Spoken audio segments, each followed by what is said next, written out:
Hello student, how are you all? I hope you all are well at your home. Myself CS Chaudhary और आज हम start करेंगे class 6 science का chapter number 14 water. As you know water बहुत ज़्यादा essential होता है हमारी लाइफ में, क्योंकि वाटर पीने के योग्य होता है। उसके बिना हम अपनी लाइफ इमेजिन भी नहीं कर सकते। हर चीज़ में हमें वाटर की आवश्यकता होती है। तो यहाँ पर आपको दिया है थोड़ा सा कि सपोज़ आपकी जो लाइफ है वहाँ पर आपकी फैमिली को ओनली 1 बकेट पानी ही मिले एवरी वीक। तो इमेजिन कीजिए कि आप उस पानी का क्या क्या यूज़ करेंगे। उससे आप खाना जो बनाएंगे, बर्तन जो साफ़ करेंगे, या कपड़े धोएंगे, या खुद नहाएंगे, तो क्या क्या कर सकते हैं इमेजिन कीजिए। तो आप अपनी लाइफ इमेजिन नहीं कर सकते विदाउट वाटर। तो आप यहाँ पर वाटर के बारे में ही जानेंगे कि वाटर कैसे हमें प्राप्त होता है, उसके क्या क्या यूजेस होते हैं। तो आपको सबसे पहले यहाँ पे पढ़ना है how much water we do use. हमें कितना पानी यूज़ करना चाहिए। अगर पर डे के हिसाब से हम देखें तो यहाँ पर आपको एक एक्टिविटी सीरीज़ दी है कि हम कितना पानी हमें यूज़ करना चाहिए। अगर आपके पास पानी की कमी नहीं है तो ये बिल्कुल हमें नहीं सोचना चाहिए कि हमें वाटर वेस्ट करें, या फिर जैसे हम नहा रहे हैं तो आपका टैप खुला रहे। तो ये सब हमें नहीं करना चाहिए। हमें जितनी ज़रूरत है पानी का यूज़ उस हिसाब से ही करना चाहिए पर डे। तो यहाँ पर देखिए सीट को अगर हम फिल करते हैं तो ड्रिंकिंग वाटर जो है आपको जैसे एक जो पर्सन होता है उसे पर डे 6 to 8 लीटर पानी कंज्यूम करना चाहिए। ब्रशिंग आप 1 लीटर पानी में भी कर सकते हैं। बाथिंग है, आपको एक इंसान को नहाने के लिए ऑलमोस्ट 20 लीटर पानी की ही आवश्यकता होती है। और वॉशिंग यूटेंसिल सपोज इसमें आपका 10 लीटर यूज़ हो रहा है। वॉशिंग क्लोथ्स में आपका 20 लीटर यूज़ हो रहा है। टॉयलेट्स वगैरह जो भी होते हैं उस पर भी आपका 10 लीटर। क्लीनिंग फ्लोर इसमें आपका 5 लीटर। और एनी अदर एक्टिविटीज़ जो हम खाना बनाने में यूज़ कर रहे हैं या वो कर रहे हैं, तो आप अपने जो आपकी फैमिली मेम्बर में जितने लोग हैं, सपोज़ एक फैमिली मेम्बर को पर डे 100 लीटर पानी चाहिए, तो आपकी फैमिली में 4 पर्सन हैं, तो कितना लीटर आपका पानी पर डे कंज्यूम होगा? 400 आपका कंज्यूम होगा। तो ये आप कह सकते हैं कि हमें मतलब एक हिसाब लगा सकते हैं कि आप पानी का कितना यूज़ करेंगे पर डे के हिसाब से। तो यहाँ पर यही दिया गया है। फिर है आपका जो नेक्स्ट टॉपिक है, where do we get water from. हमें जो पानी है वो मिलता कहाँ से है? आप जो सभी जगह जो रह रहे हैं, अलग अलग जगहों पर अलग अलग चीज़ें होती हैं जहाँ से हमें पानी प्राप्त होता है। जैसे सपोज़ कोई किसी नदी के किनारे बैंक ऑफ रिवर में रहता है तो उसे रिवर से पानी प्राप्त होता है, या पॉन्ड्स वगैरह से पानी मिलता है। और भी बहुत सारे ऐसे सोर्सेस होते हैं। सपोज़ जैसे सबसे बड़ा जो सोर्स होता है पानी का, रिसोर्सेज होता है, वो होता है रेन से हमें बहुत ज़्यादा पानी मिलता है। और कहीं पे ट्यूबवेल्स होते हैं, कहीं पे हैंड पंप्स होते हैं, टैप वाटर होते हैं जहाँ से हमें पानी मिलता है। और बड़े बड़े शहरों में क्या होता है, जैसे कि कोई जो बारिश का पानी है उसे एकत्रित किया जाता है, देन प्योरीफाई किया जाता है और शहरों में उसकी सप्लाई कर दी जाती है। तो इस तरह से हमें अलग अलग तरीक़ों से पानी प्राप्त होता है। क्लियर? यहाँ पर देखिए एक आपका कोटेशन भी दिया हुआ है, water everywhere nor any drop to drink. Means एक जो पानी का, इसका मतलब ये है कि पानी का जो एक रिसोर्सेज है हमारी अर्थ में, एज यू नो अगर अर्थ है ये आपकी, इसके हम अगर इसके हम हिस्से कर दें, सपोज आपके पास अर्थ है मैंने यहाँ पर बनाई, इसके हम 3 पार्ट्स कर दें, ओके, तो ओनली 1 पार्ट लैंड है, बाकी 2 पार्ट क्या है आपका वाटर ही वाटर है। बट ये एक ऐसा वाटर है जिसका यूज़ हम नहीं कर सकते बिकॉज उसमें टू मच अमाउंट में क्या प्रेजेंट होता है? सॉल्ट प्रेजेंट होता है, ओके। तो इसलिए हम वो पानी हमारा कुछ यूज़ ही नहीं कर सकते हैं उसको, ना ही हम उसको ड्रिंक कर सकते हैं, ना ही उससे हम कपड़े धो सकते हैं, क्योंकि उसमें बहुत ज़्यादा सॉल्ट होता है। तो उसमें जो हमारा सोप होता है या डिटर्जेंट होता है वो झाग ही नहीं देगा, इसलिए वो यूज़लेस होता है हमारे यूज़ के पर्पज़ से। इसलिए यहाँ पर कोटेशन दिया है, water everywhere nor any drop to drink. Means समुद्र के किनारे आप चले जाओगे, कोस्टल एरिया, तो आपको सब जगह पानी ही पानी दिखाई देगा, बट उसमें से एक ड्रॉप भी आपके पीने के लायक नहीं होगी। यहाँ पर ही इस चीज़ को दिया गया है। क्लियर? अब इसके बाद जो हमारा नेक्स्ट इस चैप्टर में है वो है वाटर साइकिल। तो वाटर साइकिल हम समझ लेते हैं वाटर साइकिल क्या है। देखिए, अब देखिए सबसे पहला जो वाटर साइकिल का एक जो मीनिंग है, मीनिंग में सबसे पहले समझाना चाहूँगी। साइकिल का मतलब होता है कि एक पूरा चक्र लगाना, मीन्स जहाँ से हमने कोई चीज़ स्टार्ट की है वापस से वहीं पे आ जाना। तो वाटर है, वाटर अलग अलग स्टेज में चेंज होता है, देन वो वापस से वाटर में आ जाता है। या फिर हम दूसरे शब्दों में ये कह सकते हैं, हम जितना भी पानी यूज़ करते हैं, जैसे ग्राउंड वाटर यूज़ करते हैं हम, तो कैसे बने रहता है, वो ख़त्म क्यों नहीं होता है और वो वापस से कैसे रिप्लेनिश्ड हो जाता है, कैसे वाटर वेपर में चेंज होता है, वेपर अगेन वाटर में चेंज होती है। तो ये जो एक साइकिल कंप्लीट कर रहा है, वाटर अलग अलग स्टेजेस में जा कर के वापस से वाटर बन जा रहा है, इसी को हम क्या कहते हैं, वाटर साइकिल। तो सबसे पहले जो इसका एक प्रोसेस होता है उसे हम कहते हैं इवेपरेशन। एक्चुअली होता क्या है इवेपरेशन में,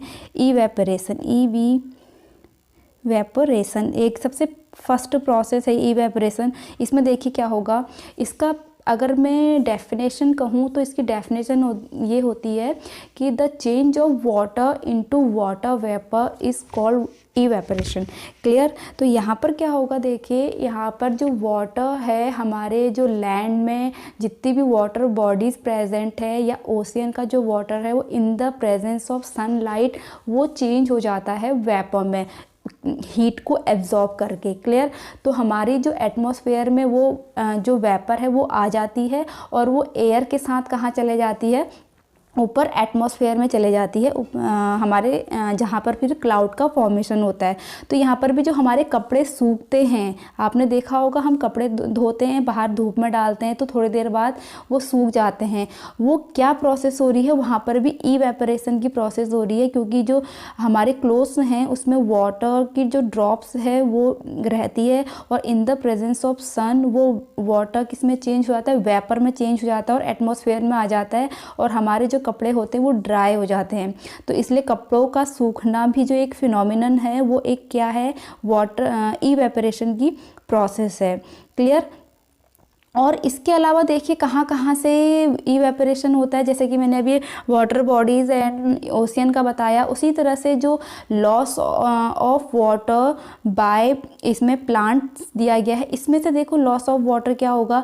एक्चुअली जो प्लांट है वो एक्सेसिव अमाउंट में वाटर को एब्जॉर्ब करते हैं और जितना वाटर आपको जैसे कि पता है वाटर का यूज़ वो किस में करते हैं, वो फोटोसिंथेसिस के प्रोसेस में करते हैं और खाना बनाते हैं। लेकिन वो एक्सेसिव अमाउंट में वो उस वाटर को एब्जॉर्ब करते हैं, तो वो जो उसको रिड्यूस करने के लिए, उसे बाहर निकालने के लिए जो उनकी लीफ होती है, लीफ ब्लेड काफ़ी फैली हुई होती है, तो लीफ ब्लेड से जो उसमें पोर्स बने होते हैं उसमें से वाटर क्या हो जाता है, वेपरेट हो जाता है और वो एटमॉस्फेयर में आ जाता है। तो इस प्रोसेस को हम प्लांट्स के रेफरेंस में ट्रांसपिरेशन कहते हैं। क्लियर। अगर हम नॉर्मल बात करेंगे, जैसे कपड़ों का सूखना या पानी आपका वेपरेट हो जाता है तो उसको हम इवेपोरेशन बोलेंगे। बट आपके जो प्लांट्स के केस में, जो प्लांट्स लीव से या प्लांट्स के किसी भी हिस्से से जो पानी वेपरेट हो रहा है, वो एटमॉस्फेयर में आ रहा है वेपरेट होके, उस प्रोसेस को हम ट्रांसपिरेशन कहेंगे। क्लियर। तो इस तरह से प्लांट्स में ट्रांसपिरेशन की प्रोसेस होती है। फिर आपका नेक्स्ट टॉपिक है यहाँ पर, हाउ आर क्लाउड फॉर्म, कि आपके जो क्लाउड हैं, बादल हैं, वो कैसे फॉर्म होते हैं। तो देखिए अभी जैसे हमने पहला जो स्टेप था हमारा वाटर साइकिल का, उसमें मैंने बताया था पहला स्टेप होता है इवेपोरेशन, जहाँ पर जो वाटर बॉडीज़ हैं, भले वो प्लांट्स हैं या वाटर बॉडीज़ आपके रिवर्स, पॉन्ड्स, लेक्स हैं एंड ओशियंस हैं, वहाँ से पानी क्या होगा, इवेपोरेट होगा और एटमॉस्फेयर में आ जाएगा, किसके फॉर्म में, वेपर के फॉर्म में, और वो हल्का होके कहाँ चला जाता है, ऊपर आपके थोड़ी सी हाइट पे चला जाता है। अब देखिए वहाँ पर क्या प्रोसेस होती है, जैसे जैसे वो जो आपकी वाटर वेपर है वो आसमान में चले जाती है, स्काई में जाती है, तो वहाँ पर का जो एटमॉस्फेयर होता है वो काफ़ी ठंडा होता है, जिस वजह से वहाँ पर वो सारी की सारी जो ड्रॉपलेट ऊपर गई हैं, वेपर गई, वो आपस में कंडेंस होती हैं, मिलती हैं, एकत्रित होती हैं, जिससे वहाँ पर का एटमॉस्फेयर थोड़ा ठंडा हो जाता है। तो ठंडे के कांटेक्ट में आने के बाद वो जो वाटर वेपर है वो अगेन स्टार्ट हो जाता है, कन्वर्ट होना स्टार्ट हो जाता है ड्रॉपलेट्स में। ठीक है। और वहाँ पर एक क्योंकि वहाँ पर मैंने जैसे कि बताया था, जब इवेपोरेशन होता है वहाँ पर वो हीट क्या करते हैं, एब्जॉर्ब करते हैं, और जब कंडेंसेशन होता है तो वहाँ पर वो हीट रिलीज़ होनी स्टार्ट हो जाती है, जिसकी वजह से उस ड्रॉपलेट के चारों ओर एक धुंध टाइप की बन जाती है और हमें वो क्लाउड के फॉर्म में दिखाई देता है। इसी तरह से क्लाउड क्या होते हैं, आपके फॉर्म होते हैं। ओके, और वही ड्रॉपलेट जैसे कि मैंने भी बताया कि आपस में मिलकर के क्लाउड फॉर्म करते हो। जब बहुत ज़्यादा हो जाती है तो वो प्रेसिपिटेट हो जाती है। प्रेसिपिटेट का मतलब होता है बारिश के रूप में वो फिर से नीचे आ जाता है। तो मीन्स वाटर आपका अगेन कहाँ पहुँच गया, हमारे धरती पे ही पहुँच गया। वो इवेपोरेशन से कहाँ गया, हमारे एटमॉस्फेयर में आया, और एटमॉस्फेयर से कंडेंसेशन की प्रोसेस से अगेन किस में आ गया, हमारे लैंड बॉडीज़ में आ गया। तो इस तरह से ये साइकिल हमारा चलता रहता है। इसी को हम क्या कहते हैं, वाटर वेपर कहते हैं, वाटर साइकिल कहते हैं।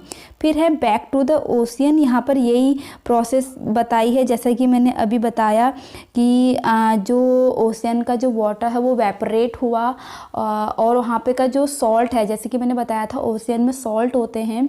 सॉल्ट कभी भी इवेपरेट नहीं होता है, ओनली वाटर उसमें जो प्रेजेंट है वो वेपरेट हो जाता है और सॉल्ट यहीं पर रह जाता है। इसीलिए जो ओशियन के कोस्टल एरियाज़ होती हैं वहाँ पर सॉल्ट फाउंड होता है। ठीक है, वो इवेपरेशन के प्रोसेस के थ्रू ही होता है, और वहाँ का पानी जो वाटर वेपर है वो आसमान में गया, वहाँ पे कंडेंस हुआ, अगेन कहाँ आ जाता है, वो पानी बारिश के रूप में ओशियन पे ही आ जाता है। तो इस तरह से ये साइकिल चलता रहता है और पानी वापस से ओशियन में पहुँच जाता है।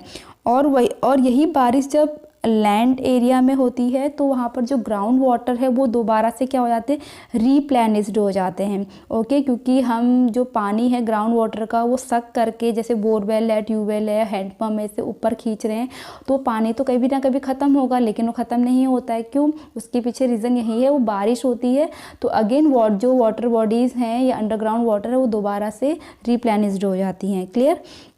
अब इसका हमारा जो टॉपिक है वो है what if it rain heavily. क्या होगा जब बारिश बहुत ज़्यादा हो जाती है। तो आपने सुना होगा एक टर्म्स बोला जाता है, जैसे कभी कभी बादल फट जाता है, तो उसका मतलब ही क्या होता है कि एक ही जगह पर कोई जो बादल है वहाँ पर एक ही जगह पर वहाँ पर बहुत ज़्यादा बारिश हो जाती है, सारा का सारा पानी एक पर्टिकुलर जगह पे ही बरस जाता है।